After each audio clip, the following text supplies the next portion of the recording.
And we are rolling. I've lost the books, I don't know where they are. Friends, welcome back to the channel. My name is Sarah from Ink and Hue Coloring.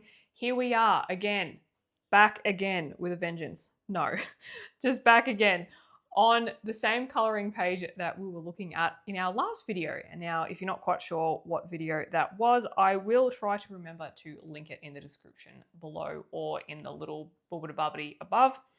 I thought I would continue today with this coloring page with you all, as I do want to do a bit of a deep dive into coloring some really tiny objects and just give you a bit of the 411 or some tips and tricks on how you can tackle these tiny little spaces in your coloring books. And if you are a Leila Duly fan, you'll know exactly what I mean.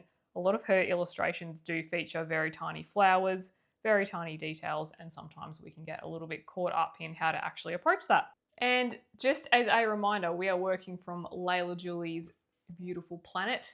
So this still is available in quite a few bookstores across Australia. I have seen it in Kmart. I think even Cook & Young have it. Big W has them from time to time. If not, you can find them on Amazon and most online book retailers. So as you can see, I've done quite a lot on the left-hand side here in the last week or so. I've done a lot more of the pencil work, and I've really just got this section to go, a lot of these petals to go, and these little frondy bits, which I'm thinking of just using gold gel pen, to be honest. I've got a really nice sparkly one that I think I might use. And today as well, I'm still going to be basing with Derwent Inktense. I've based most of these, or if not all of these elements, with Derwent Inktense, even if it's just a certain section or maybe just the bottom half of it, like I have with these ones here. So today I hope to show you as well how you can still achieve depth and dimension and some level of impact with the small elements of your coloring pages without getting overwhelmed by the tiny, tiny details. And I know that, for example, with a lot of work in Kirby Roseanne's, he has a lot of tiny details as well, plus he's got a lot of shading and line work added in. So we're lucky with this where we actually just have the outline to work with, which is good. The only thing is that, yeah, very, very tiny details. Like you can also see like the petals go right in there too. So over on the right here is an example of a completed flower. Now, as you can see, it's not just one color. I've added multiple colors in. I've used a mix of the Derwent Inktense and pencils as well, which we will go through those colors. So I think for me, sometimes the temptation can be just with tiny little objects is just to make them a block color and not really give them that much attention. But I find that when we do slow down and give these things the attention that they deserve and treat them like they're actually bigger objects, they can have quite a big impact on the overall look of the page. And so I think it's important not to ignore them. But a good thing to note as well is that sometimes it actually does depend on the kind of mood you're in. Maybe you're not in a mood to color crazy tiny details, and that's fine. You could often just leave it and come back when you're ready to tackle it. I know there's certainly days where I just want to work on something bigger, and the reverse is also true. So probably the biggest tip that I would have when you're working with tiny spaces is to work with a very, very sharp pencil. So I've sharpened mine as pretty much as sharp as I can get it. And if you've watched last week's video, you would know that I use the Dial 133 sharpener. This gets the pencils really sharp and works well with both oil-based and wax-based pencils, which can be a little bit softer. I also mentioned in my previous video as well that I find that oil-based pencils work better with Leila Duly's paper and her work. And I also find that oil-based pencils can often work better with tiny details as well, because they will maintain their sharp point for longer and you won't need to sharpen them as much. So the first color I'm using is Violet from the Derwent Inktense range, and I will do my best to have all the color names on the screen as we go. And because this is a watercolor pencil, well, it's a ink and pencil hybrid, I'm also going to use some water brushes to get that color on. And I'm actually going with, so I'm using the Arteza. This is the smallest brush in their set.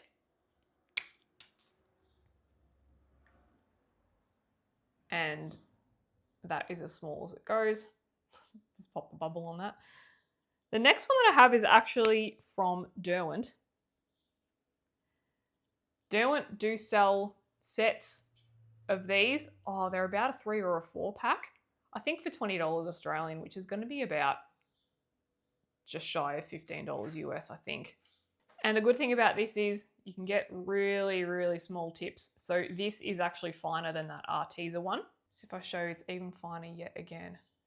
As a side note, I don't know what you guys think, but my Arteza one frays. Look at that. See how it's just frays on the edge? It doesn't actually result in poorer work. I can still get a clean result. It just bothers me to look at it. That's all. So as you can see, super fine tip to get into those really fine spaces. I wouldn't use this brush on larger areas. It does affect the brush strokes and how they look. So the tip I would have is adapting your brush size to suit the artwork that you're coloring.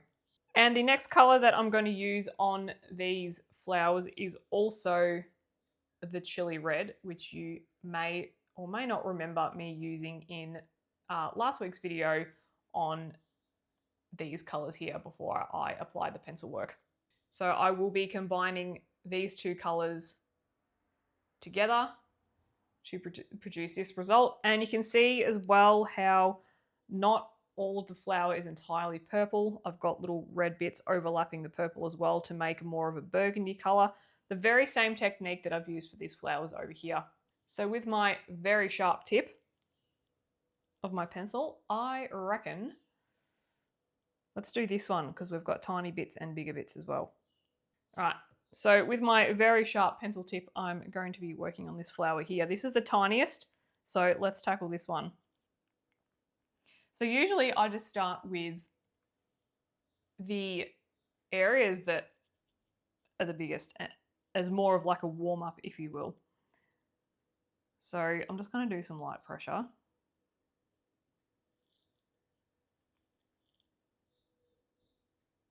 And I'm just lightly scumbling. I don't think you have to scumble with your watercolor pencils. I don't know if it really matters, but it's just habit for me. And I'm just taking it about halfway.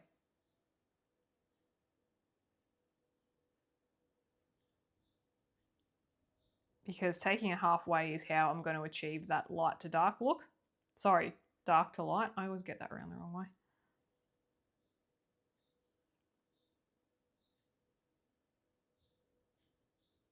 Fill that in like so.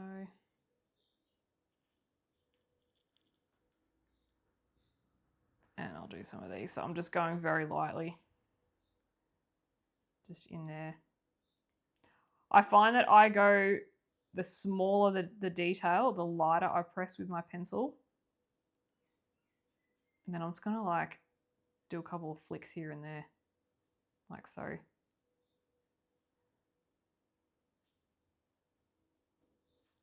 There's a bit of something in there. There we go.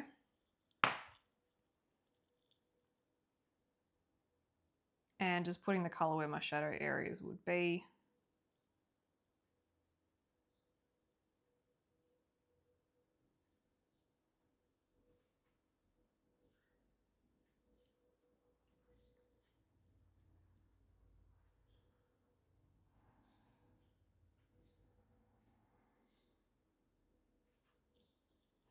So I'm going to do, all of these petals are going to be based with the purple, and I'll just select a few random ones to have the red.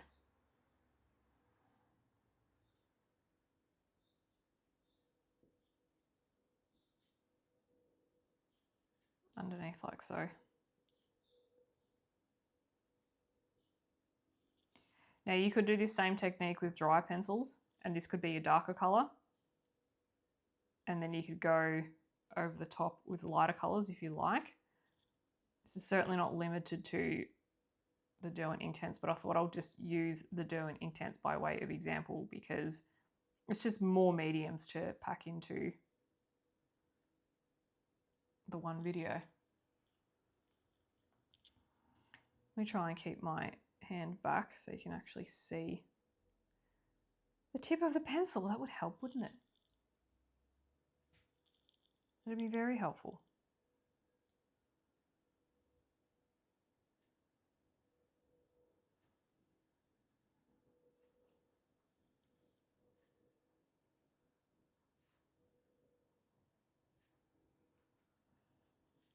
Right. And we have encountered our first obstacle, which is this leaf here. So I'm just going behind it and applying the shadow behind it, because in real life, it's sitting in front of that flower would cast a shadow anyway.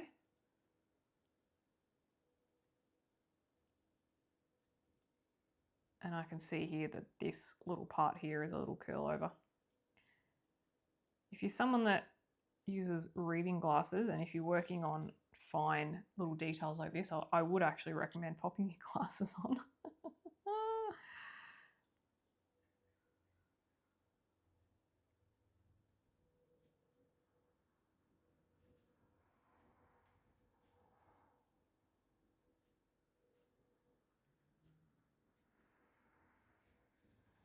Righty, now I'm going to go in with this chili red.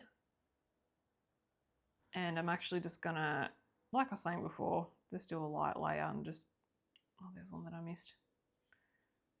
Put it around.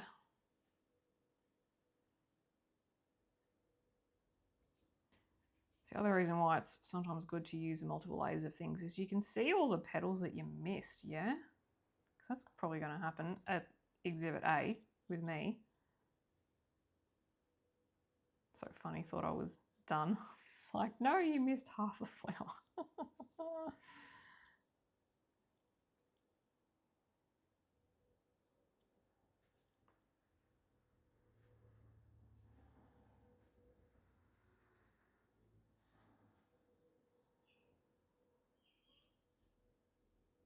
Yeah, not all of them, just a few. I'm going to go, just going back in with the same purple, that violet. I'm just going to cover over all the bits that I missed.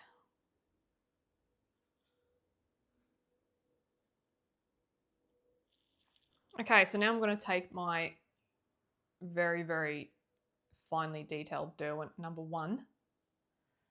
And I forgot to mention as well, so if you're in Australia, you can actually purchase these from Officeworks. They have a good range of Derwent tools and bits and bobs. I think you can find it online as well. They'll be on Amazon, and other art shops will have them as well. And also I've got my Mankey cloth, which I'm actually just going to sit above it. It's just a microfiber cloth that's seen better days. All right. So I've just wet the brush, wet but not too damp. And then I'm actually going to start by going from the white area where there's no color applied and go down. Because this is so tiny and so detailed, if I were to go from the very darkest color, I'm going to have to work harder to make sure that I don't coat the petal, the entire petal, in the same vibrancy of color, if that makes sense. So let's just start with this one, starting with the white and just bringing it down, dabbing it through. Same with this one, start. Because see how easy it just fills up even when I do that? And wipe off the brush and start the next one. So I'm just adding a bit of water, and by dragging it down too, the color just kind of pulls up the water that's already there. And I've got way too much water on this brush. Yeah, you can see it's just pooling. This is all right because this paper's fine, but occasionally with the Derwent brushes, they do just let out this random drop of water. You could use just a regular paintbrush if you've got it. So I'll just leave that one white. So every time I go to a new petal, I'm just wiping the excess off so that I don't create, again, soup. If you would like to have it, if it's your intention to cover every petal, then that's fine. If you want to do every petal in like a really strong layer of color, then go for your life. It might even be, it could be the look you're going for. You might even be just purely coloring a page with watercolor. I just did the opposite of what I said there. Let's have it.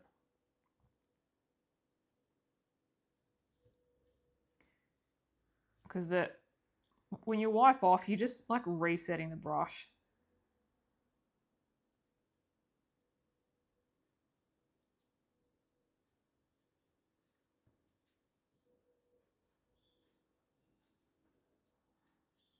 And it's just a matter of going around. You can bring some out if you want, and even bring some out even more. So let me get an example. If you've got a whole lot of color down there that you actually want to bring up, you can wipe off and just dab it so that you don't have this solid line of pigment to no pigment. My aim here is to just blend it and have a smooth-ish transition between the white and the color. I don't want it to be 100% seamless because watercolor has this beautiful imperfect look about it, and that's kind of what I want.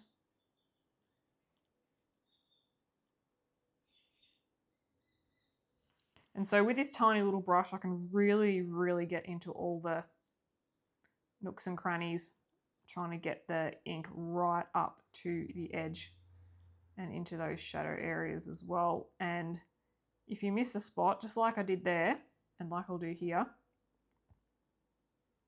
you can use some of the ink that's on your brush and just pop it on.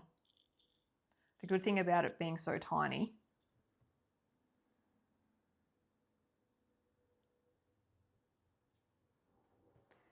is that,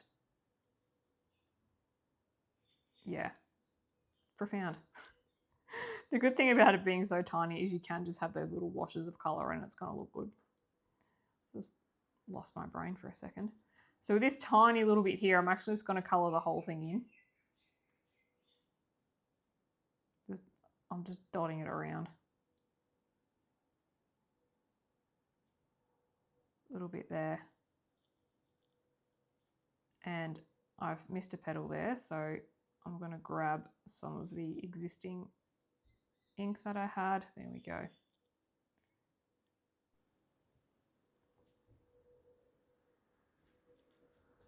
Yep.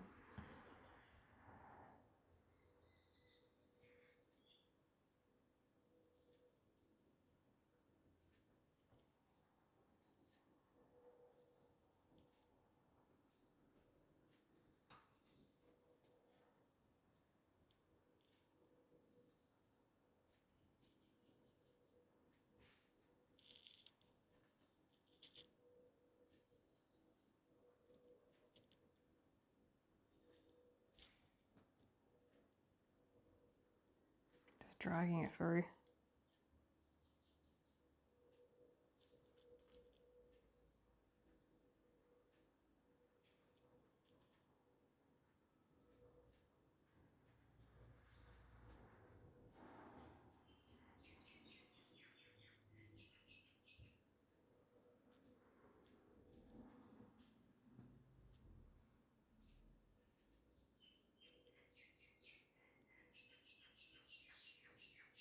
Oh, can you hear those birds going bananas?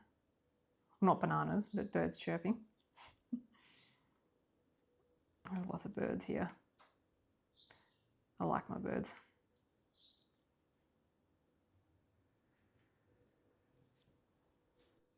I keep the windows open so hopefully the birds can come through the sound. All right, this little bit here. So that is the base coat of that flower. Now while that one is drying,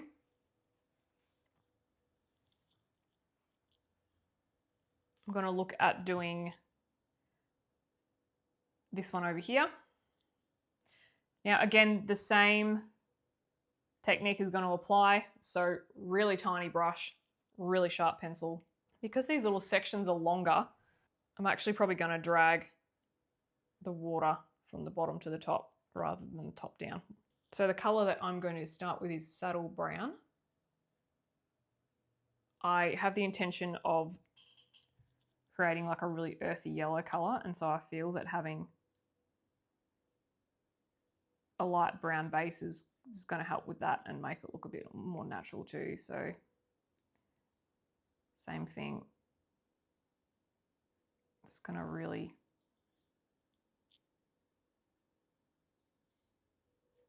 see what I can see and color what I can see. And sometimes the more you look at it, the more you'll see. So don't worry about getting all the right details in all the right places. Sometimes you might need to come back. And sometimes you'll accidentally color a blade of grass instead, and that is fine.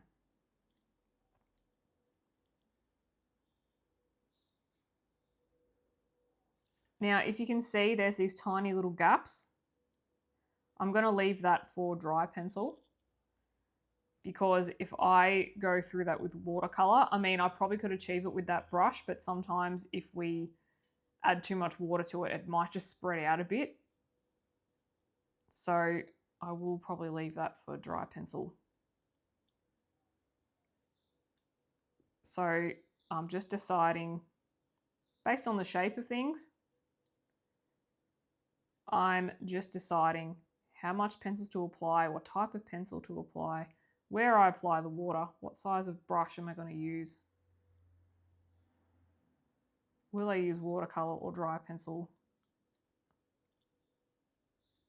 But definitely recommending pencils that maintain their point.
And as I'm moving up, everything's getting smaller.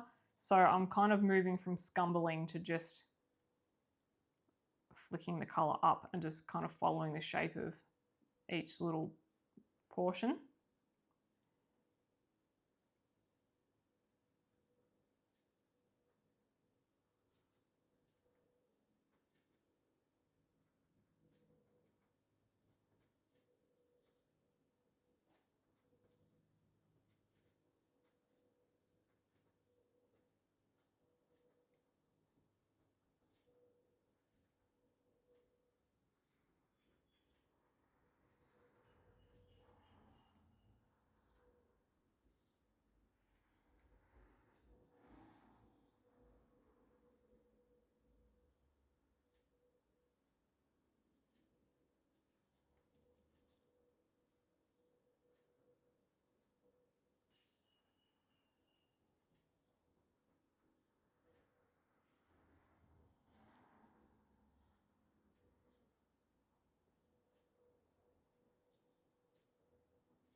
And just, I'm literally just dotting it now because.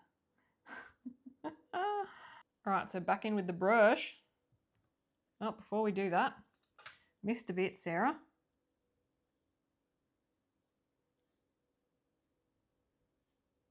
A little bit down there, maybe. Again, if you just miss it, it's all G and a H. It's all good in the hood. All right, going in with my brush and my microfiber Manky cloth. I do wash them. And I'm just going to drag it upwards.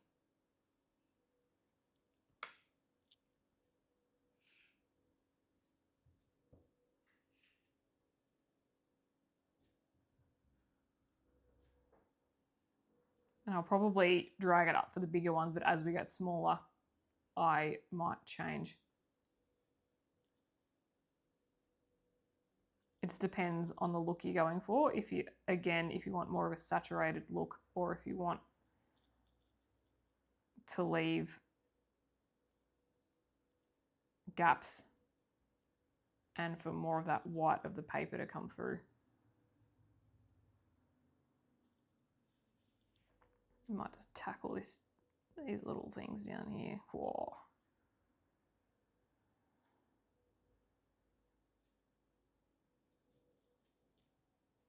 So see how as well I'm still maintaining, so even though these are very, very tiny spaces, I'm actually still maintaining difference between the color values. So, and even just the saturation of color. So it's all not just one color. I've got darker spots here working up to light. So just because spaces are tiny doesn't mean that you need to sacrifice depth and dimension. You can still achieve it. It just takes a couple little simple little tricks.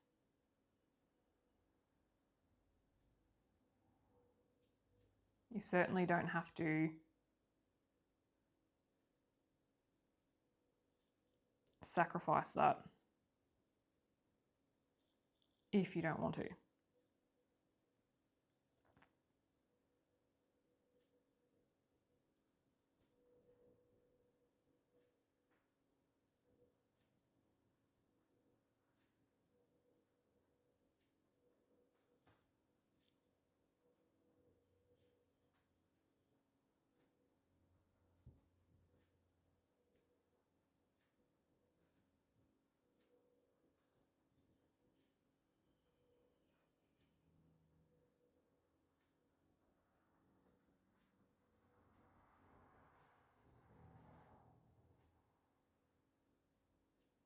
You can also, if you want, how I've unintentionally, with the tiny little gaps, there's just been some of the brown color that's gone in them.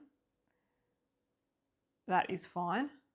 I'm thinking I might just let that happen because all it's going to do is enhance, really, because I kind of want to have a bit of a darker color in there. So I think it'll complement the darker color that I put on top.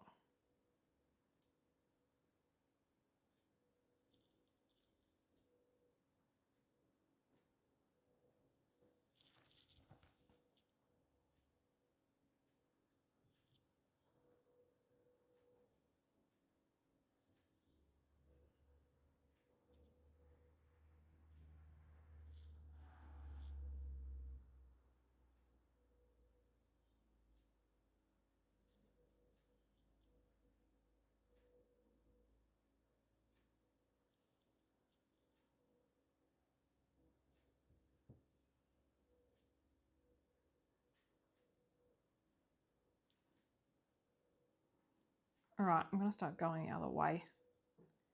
So getting smaller. And I just want to maintain that transition from lighter to darker. I don't want it to be all one color just yet. If at all, really.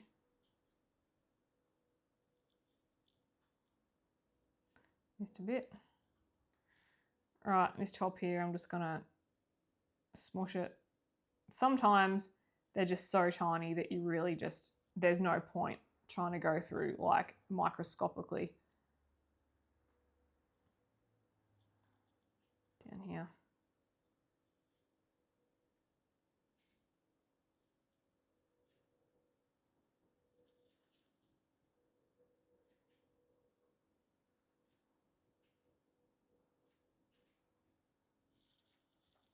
Okay, so that is that portion. Now, for the sake of this video and just to move things right along, I will now move on to, let's just go one more element, probably down the bottom. I do want to show you how I tackle this as well, and then we'll probably work onto some pencil work because the flower would have dried in time. So I'm just going to go back in with the chili red, and I've still got a very sharp point, so that is fine to use that. And all I'm going to do, if we look at this one, see how it's very darker in the middle and it gets lighter, and then I transition to yellow. So I'm just going to work on the red part.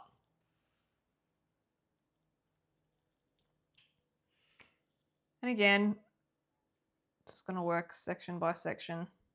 I might just do half of it so we're not here for a month of Sundays, because it does take time and patience.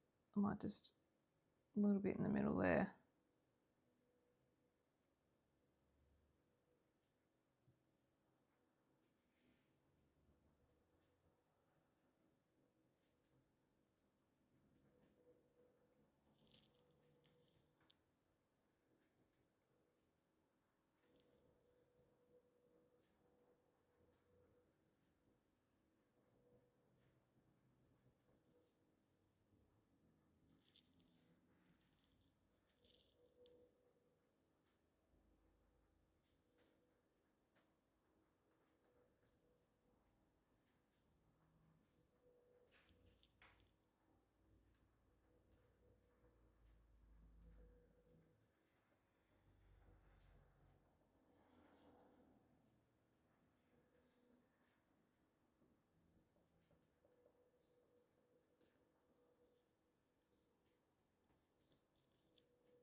All right, back with our tiny brush.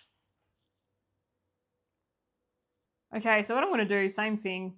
On the bigger areas, I'm going to flick the color towards the white, and then on the tiny areas, I'll do the other way. Because I do want to preserve some of that white so that I can come in with that darker yellow color. Just head-butted my light.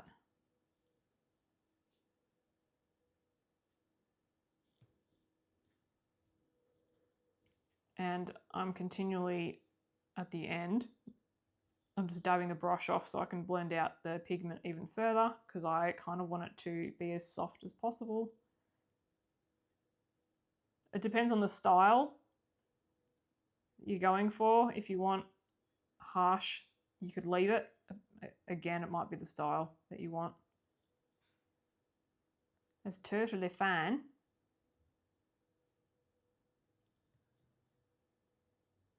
Right up to there.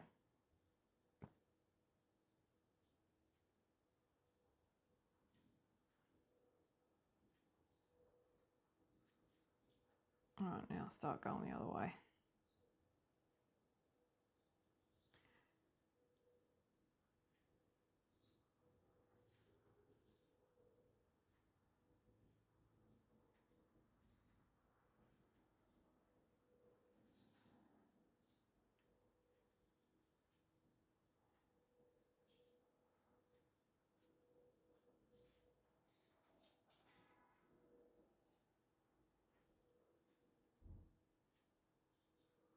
What I find, what I've found that helps as well, if you feel like you're starting to go cross-eyed, just avert your gaze from the page a little bit and just look ahead of you for about 10 to 20 seconds, and then you can come back. I find that really helps me. Or even just have a break, better yet.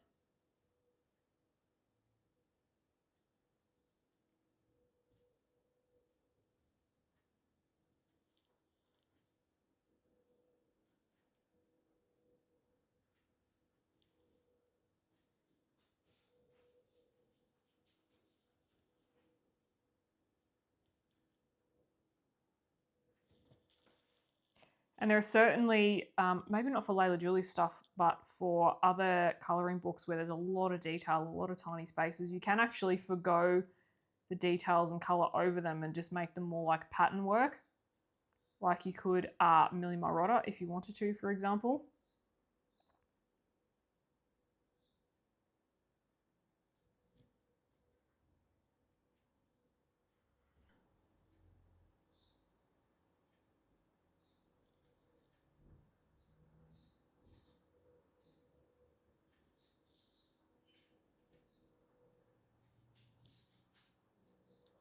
The other thing that you can do that I should have mentioned at the start is you could take a palette, grab your colour, and actually scribble it on the palette, however much you want to use. And then you can actually just go in with your brush, mix it, and just apply it like paint. So it is a lot more saturated, yeah. A lot more saturated. So I might just zhuzh it out a bit, but yeah, you can do that if you want. I have done that in the past. I tend to just draw it on first. It's just a habit of mine.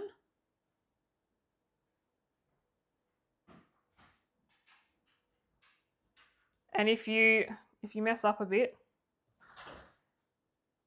never fear, because it just adds to the overall look, I think, a bit of character. So when we're doing watercolor things, when we're doing tiny little things, sometimes we're not going to get absolute, pinpoint precision, and that is fine. It's actually part of the artistic nature of the work, so don't worry about it.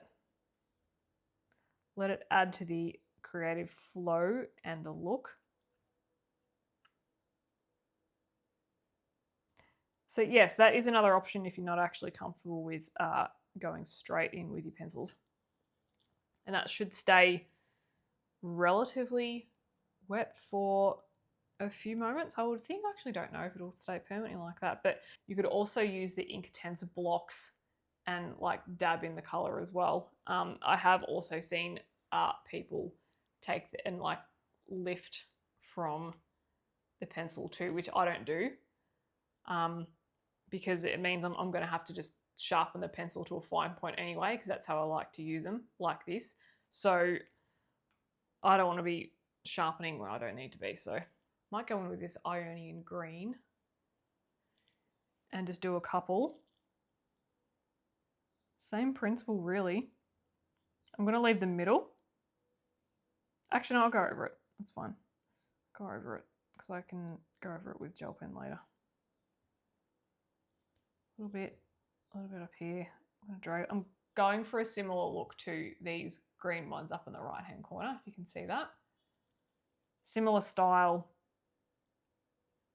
There'll be a lot of light and shade in them. I think I'm just going to go the single color.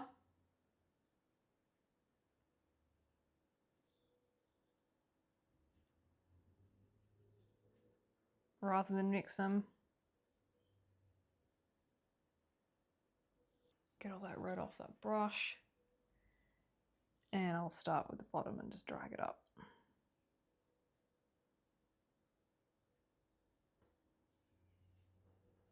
If you're someone that likes to work quickly, it might pay just to slow down a little bit for your tiny details as well. And I'm just going to continue to drag that up. There's still a fair bit on my brush. And now it's gone. So other way.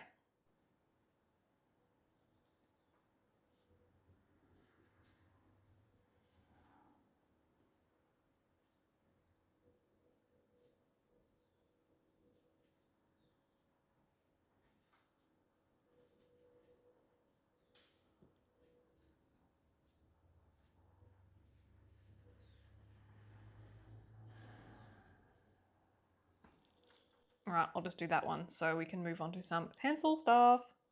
And I'd probably follow the same principle with these little ones. You could also use a fine liner or just pencil if you wanted to. I will go in with a colour of the Derwent Inktense and I'll just bring it out.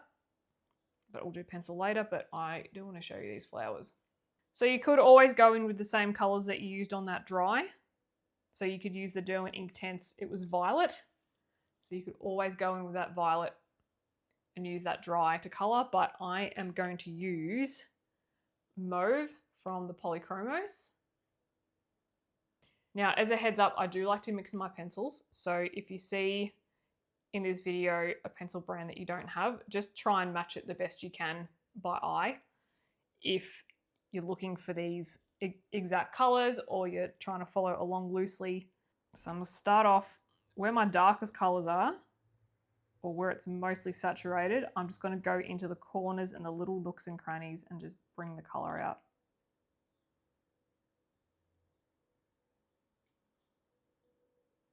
Into all the corners, all the shadow areas, just brighten it up. Like I was saying in my other video from last week, which I would kind of consider part 1 of this little mini series, is I don't want to completely cover over the watercolor completely because I still want characteristics of it to come out underneath.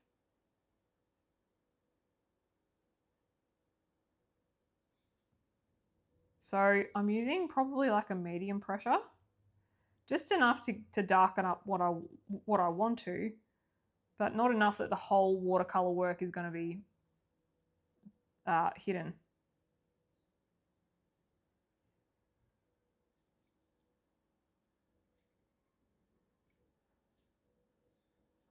And again, just a very sharp point with the pencil.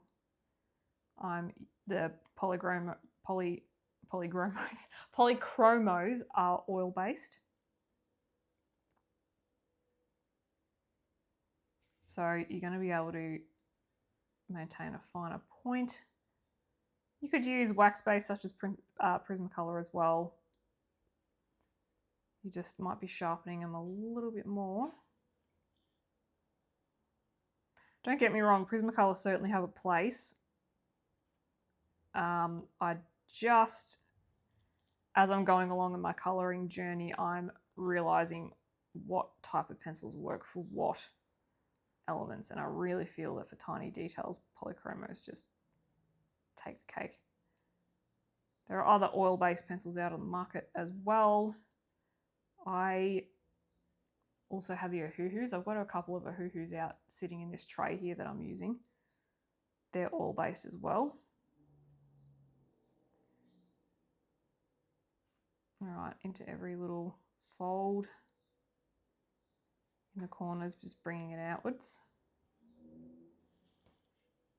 And in the very center, I'm just going to go darker. Just kind of doing the same what I'm doing with that flower below. Loosely. It's not going to be a carbon copy, but it's the same colors and the same technique.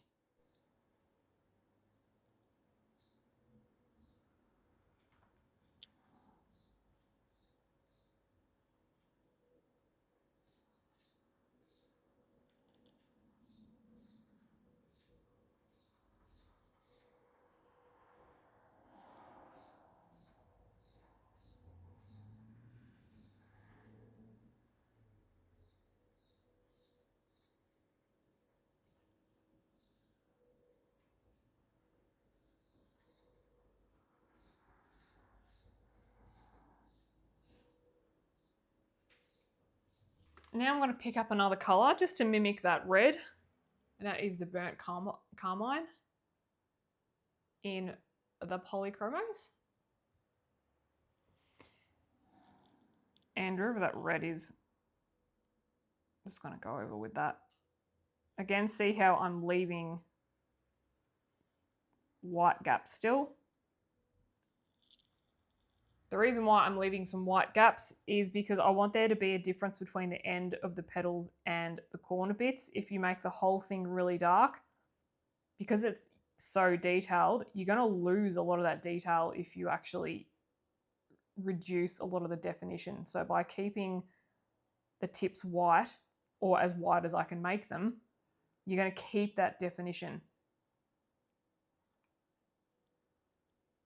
I don't necessarily want it to look like a blob. Especially with darker colours, they're going to cover up that line work a lot more. Even going over this with petals that have no of that red colour on them underneath. Okay. Now I'm looking at it, and compared to this one, it's still not as dark as I could make it. So I might actually go in with the mauve of the Polychromos and add another layer.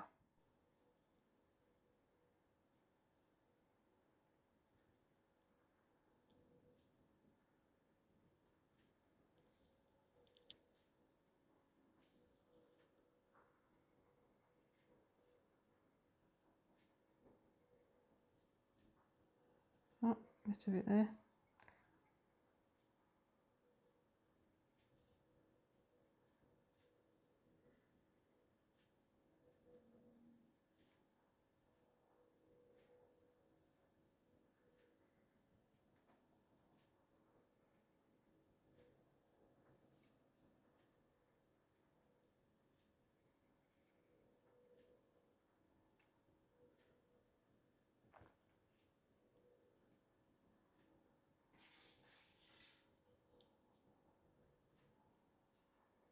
All right, the other thing that I'm going to do is I've got a couple of petals that I wouldn't mind just adding a lighter purple over the top of, just to, because some of the tips are too white. So I'm just going to tweak that. And I'm actually going to look at, this is Deep, I don't know how you say that, Deep Aegon from the Castle Arts Harmonious set. See what I meant about mixing my pencils? I'm all in. All the brands. So I find this is a really nice purple that I just couldn't really find in the other brands that I had. So I'm just going to go over some. Again, it's just very fine. It's very delicate. It's like fine little tweaks. But that's going to happen with pencil anyway, because pencil is a very slow medium. So often we will be tweaking things to the nth degree. And again, if you're not in the mood, then maybe it's something just to pop to the side and tackle later. There's plenty of times where I'm like, you know what? Tiny details, be gone. Not today.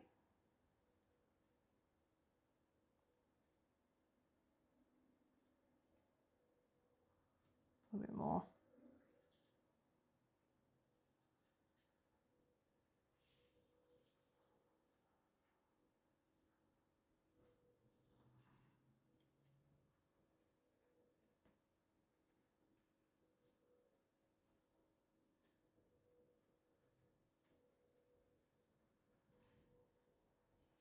All right, that's looking a bit better.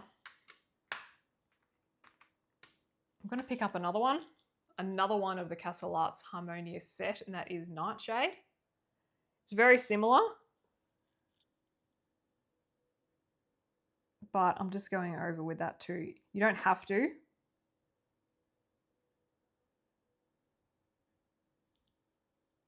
I just like to use all the pencils all the time. So just going over a little bit and in that middle too. And then just to mix things up, just to get some of these little crevices really dark, I'm actually going to go in with my black Polychromos. I really like this black. Polychromos black is delicious. I find that the Prismacolor one's just too waxy. Don't be afraid to use black. I'm just going in with it very lightly. And then I'm going to add more violet over the top just to finish off the tone of it really. So yeah, just a light pressure of black. Again, don't be afraid to use it. I've used it on everything. Might be very hard to see, but I've used black on this leaf here. It's at the very bottom. It's on the leaves underneath. It's even on these light ones here just to create some shadows. So don't be afraid to use it.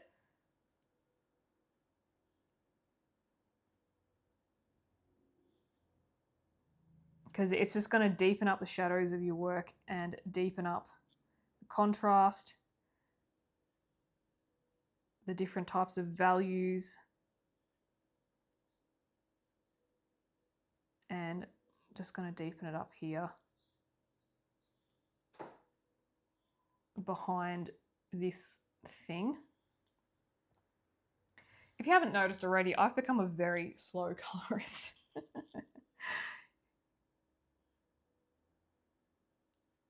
Instead of being able to do 10 pages in a month, I'm most likely going to be doing 10 pages a quarter.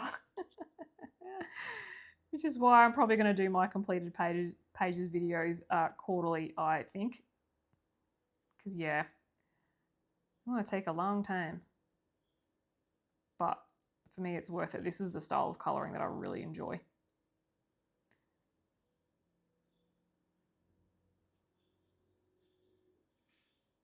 I really enjoy just the slow, nitty-gritty. Again, this black Polychromos is just divine. All right. There's a couple of areas where I feel I just want to go over with the violet again.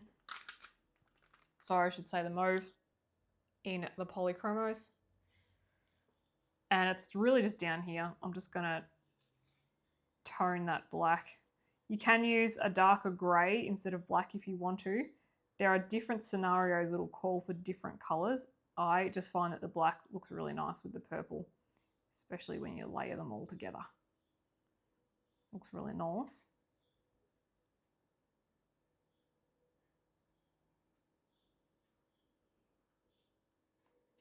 Okay, that's that flower. Let's move on to this one. We will do this section. Now I'm going to start with the green gold in the Polychromos. And I think with this, I'm just going to do some flicking motions.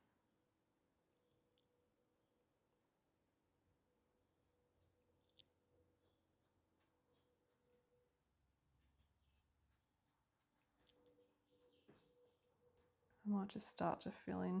Oh no, I'll go darker colour with that, I reckon. I've got a darker brown somewhere.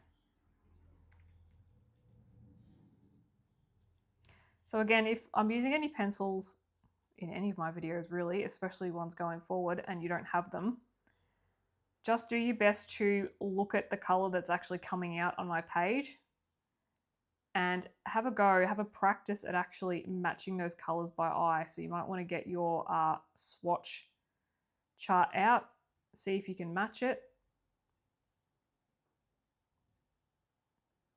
It doesn't have to be exact. It could just be, I'm looking for a deep earthy yellow, and that's as far as you go. Don't get me wrong, there are certainly plenty of times where I love to use the one pencil brand on the one colouring page. Using one brand is awesome. Using multiple brands is also awesome. and I'm someone that is moving toward the multiple color camp, multiple brand camp, I should say. I will talk about it in my upcoming video, but I just found that just by using single brands on coloring pages all the time, I will just neglect other brands and favor certain ones, and I was missing out on some really great colors. So, and for some other reasons too, but we'll dive into that into the next video. But if you're just wondering, like, why on earth is she throwing a circus of pencil brands at me?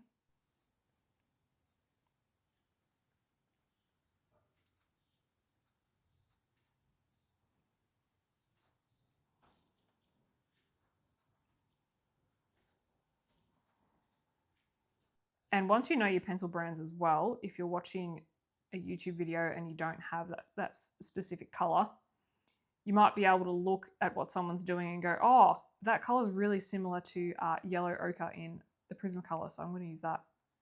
So use what you already have.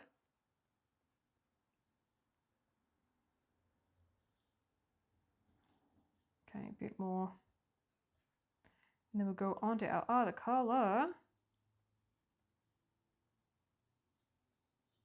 So I'm just doing like one flick now, and then I might just do light in the center, just there like that.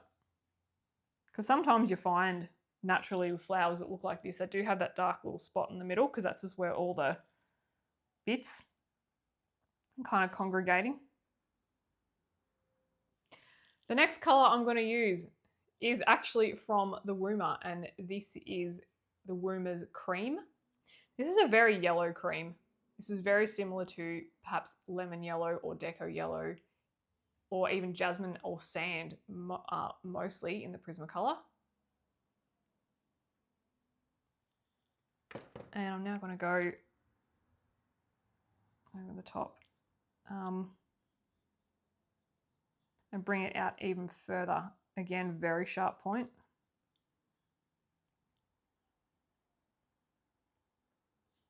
You could even just do a wash if you wanted to, if you're like, you know what, I'm done, but I want to maintain the individuality of every little thing. I don't even know what these are called. Bits.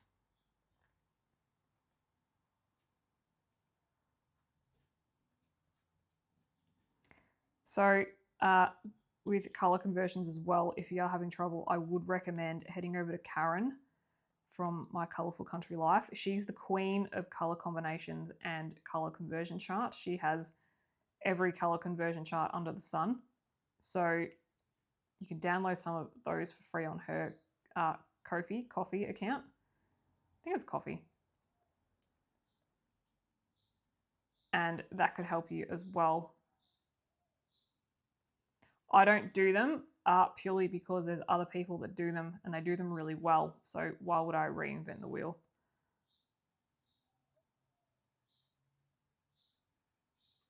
I love to do just the nitty-gritty tutorials. It's my fave.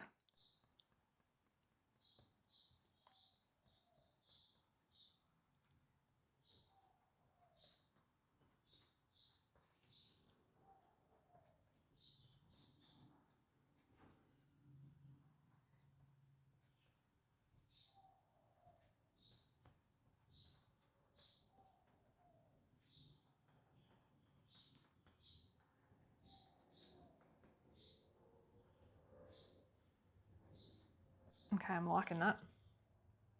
What I could always also do, because it's still looking a little bit white, is I'm probably just going to grab my Polychromos Ivory. The logo's gone, but yeah, it's the tiniest pencil I have in the poly. This has lasted me so long. I've done miles and miles and miles with this thing, and look, like it's only just getting short. I love them so much. And I'm just going to go from the top down, just on the ones that are looking a bit pale.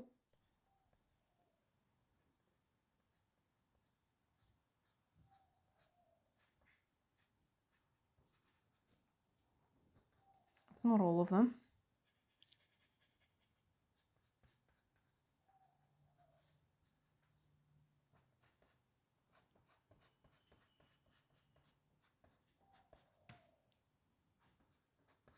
Now for these tiny, tiny little details, I think I'm going to go a very dark brown.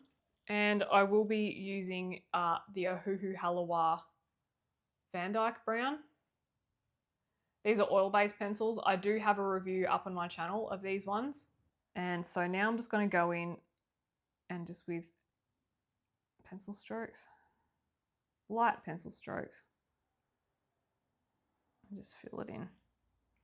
You could even, if you wanted to, do a bit of shadow underneath, which actually looks really nice.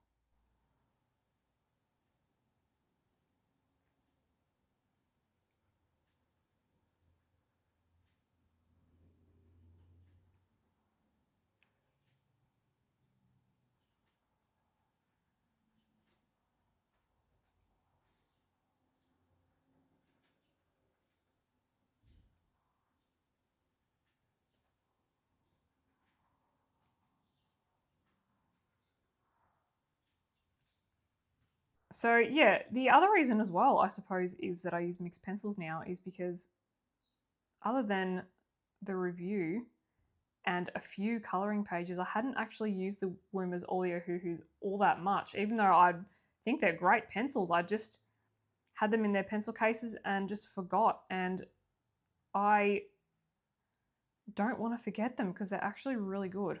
The Woomers are wax-based, whereas the Ohuhus are oil-based.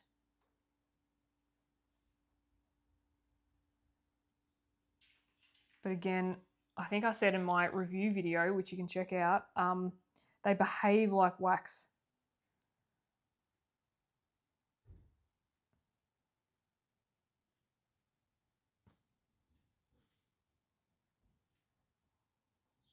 But since they are oil, they will hold a sharper point.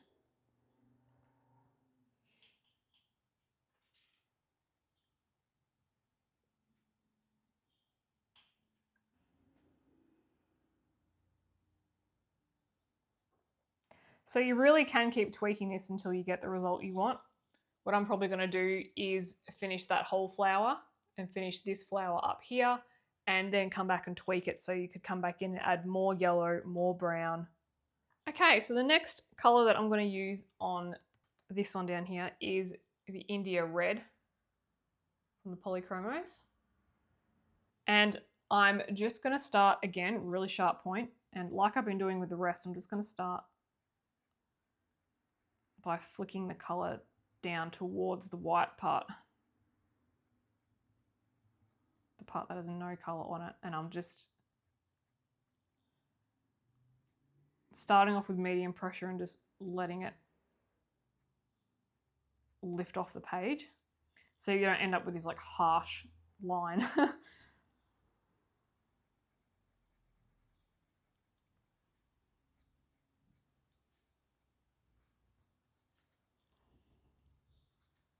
And I'll add a few different colors. I will also add a more purpley red as well to match the other one. And by adding more color, you've got better chances of coloring over any bits that you've missed.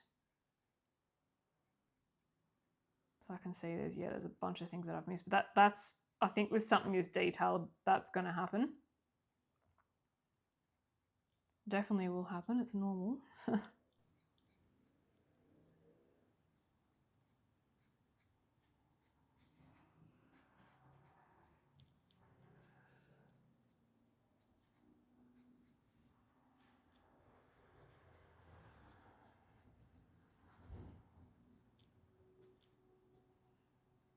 And I'll just fill in like this.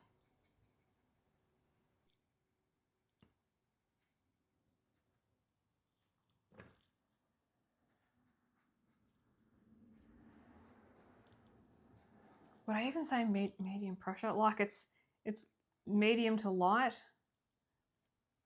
medium rare. That's how you like your steak. That's how I like my steak.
Right, I'm going in with a red violet now, again from the Polychromos. I just want to make it look a bit more burgundy. So same thing. I'll just go over it, but not completely cover the prior layer that I've just done. Just add to it. I'm just working on deepening up that color.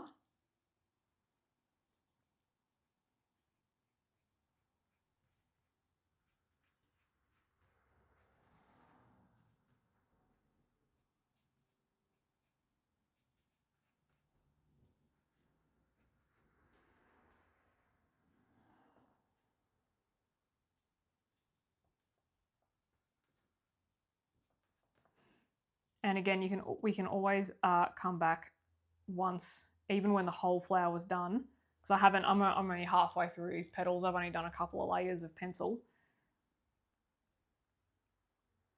You can return to that section once you've done other bits and darken it up.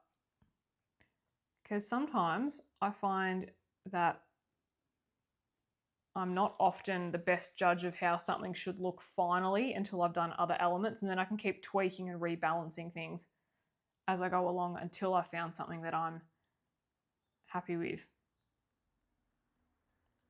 There's some illustrations where that doesn't happen. There's other illustrations where it does, and especially as I'm leaning more into layering of late opposed to blending and burnishing. Don't get me wrong, I still do blend and burnish. Depends on the artwork. But I generally find that I layer more lately, which I find that layering helps me just go back in and tweak things as I go, and it helps me just enhance the overall depth of the page. It does for me anyway. The downside to it is you're going to take a lot longer. So there's pros and cons. Okay, let us continue with the outer edge. Now you'll notice on the outer edge here, we've got this yellowy brown color, and then we transition to the ivory and then the pink. So we're going to do that as well.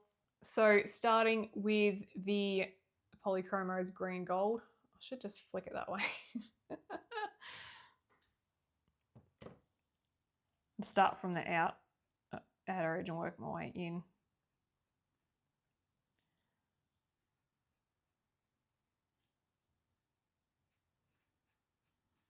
Sometimes it helps just to do the most obvious areas first, because it is like spherical. You've got to figure out like where you're going to place your shadow and where it's going to end. So sometimes just do the obvious details first. You don't have to go all the way around if you're not sure. Sometimes they won't be made apparent to you until later.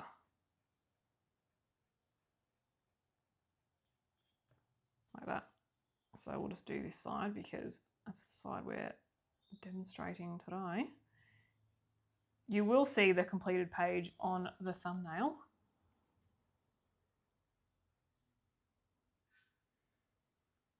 But I reckon to completely finish this page is to take me another 5 hours, and you probably don't have time for that, so. 4, maybe 3 to 5. Yeah.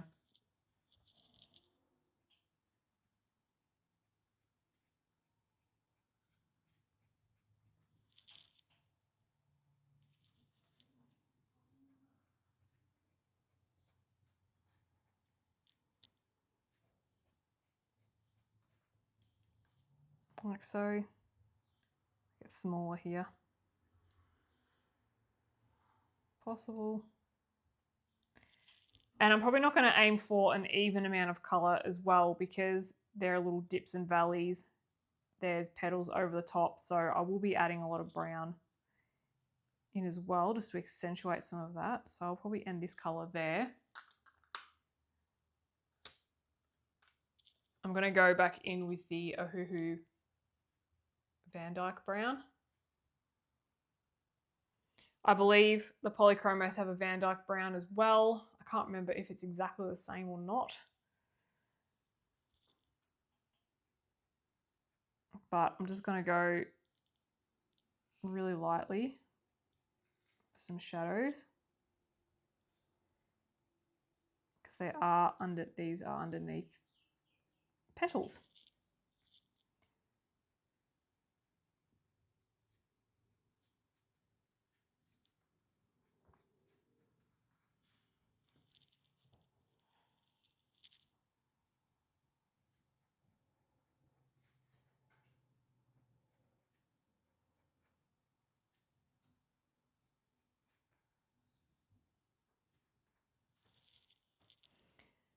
All right, so now I'm going to add in the ivory again.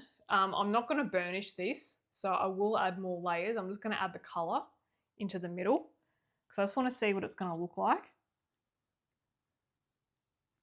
Again, it's not burnished, so I can go in over the top and add more and more layers. I just want to start adding in this color just to see how the two blend, because that's going to help me determine what to do next. And sometimes you won't know until you do that. I do have a pencil extender. I just can't bother.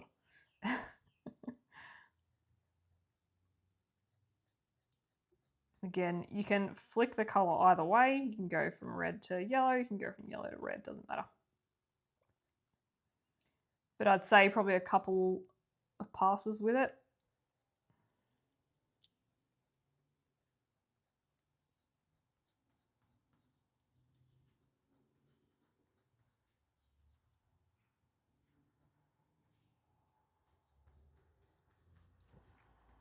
Down here, where I haven't done any of the red section yet, but I'm just going to bring it outwards so you can see.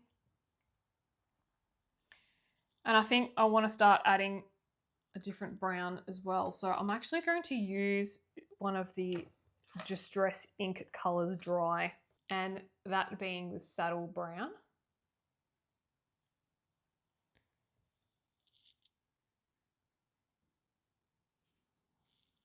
And I'm just going to go again some light, super light.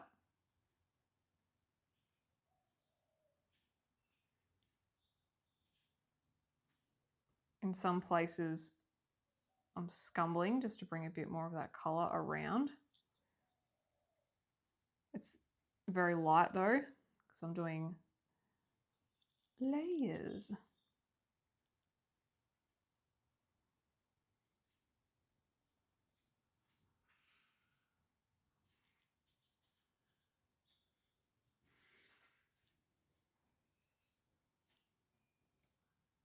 Just around the edge.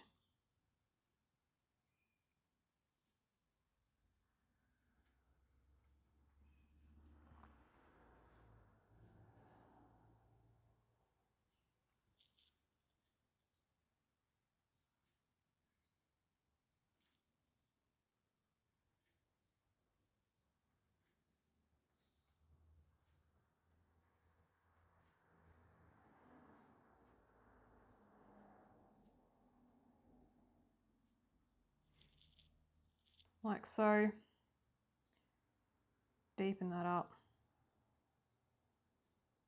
And you're just going to go back and forth until you get the richness that you like. So I'll just keep going back and forth with it until I get it to that. Again, it's something that, so I'll leave that there for now and I'll finish that part, and then I'll go ahead with the petals. And once I've got them dark, then I'll darken this up even more. So it's kind of like a balancing act, like I was saying before. You just do one detail, then another detail, then another, and you just keep on playing around with the relationship between colors. Okay, so the next really delicate tiny detail that I'm going to be dealing with is these little things at the bottom here. Now, you can use watercolor paint if you have it, or you can use gel pen. So a couple of options to use. For example, this gold gel pen in the hybrid dual metallic. And I do have an example of that in another colouring page. That's what they look like. So you can use those, super glittery if you like. However, today I'm going to be using a gold metallic paint because that is what I used over here for the stems of the leaves. So I'm going to be using them with these as well. Now, the metallic paint set that I have is the most cheapest one you can find on Amazon. It's like $13 for all of this Australian. So you're probably going to be looking like $7 to $10 US.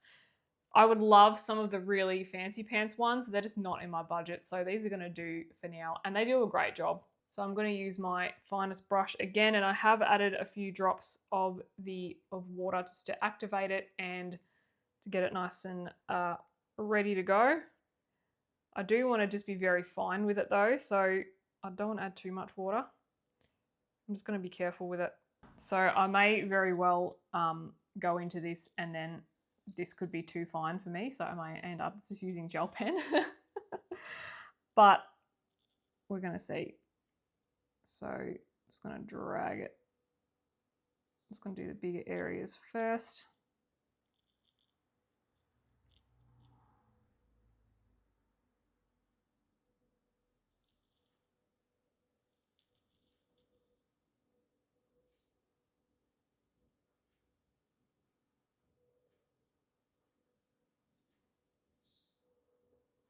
You could do these in pencil if you wanted to.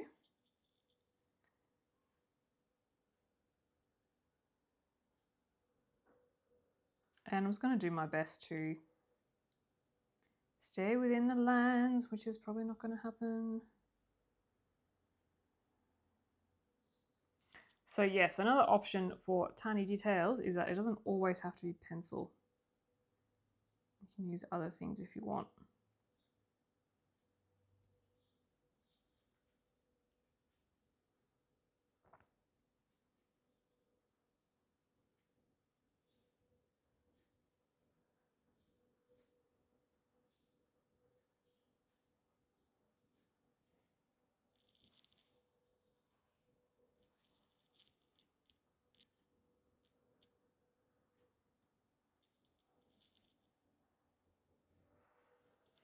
If you are after some budget-friendly metallic paints, there is a whole lot on Amazon. There is like 30 plus options. So really just jump on, find one that has the colors that you like. I wanted something that had a good array of colors, so I only had to purchase one thing. A good mid brand that I find is good is the CSY on Amazon. They're good too.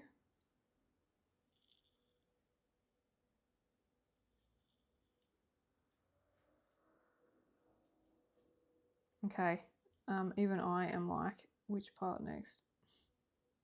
So I'm trying to maintain the lines, but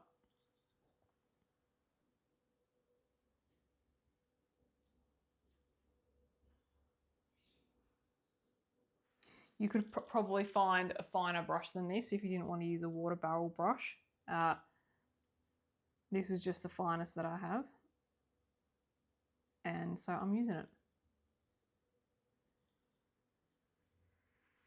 Oh, I've got a big glob on there. So if you've watched some of my how to color with gel pen videos, it's very similar technique to that. In terms of I'm trying my very best where I can to stay in the lines. I'm gonna overlap some. Unfortunately, it's just gonna happen because there's some that are just so incredibly tiny. But that's all right.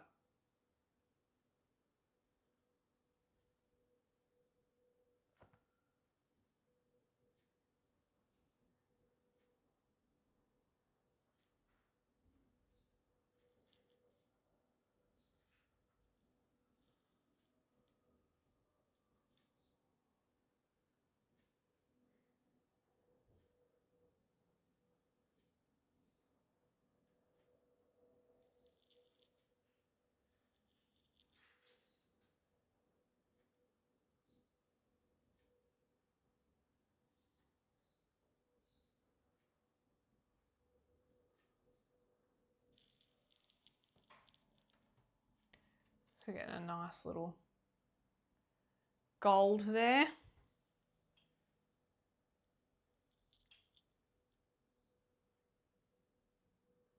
I'll just finish this one off.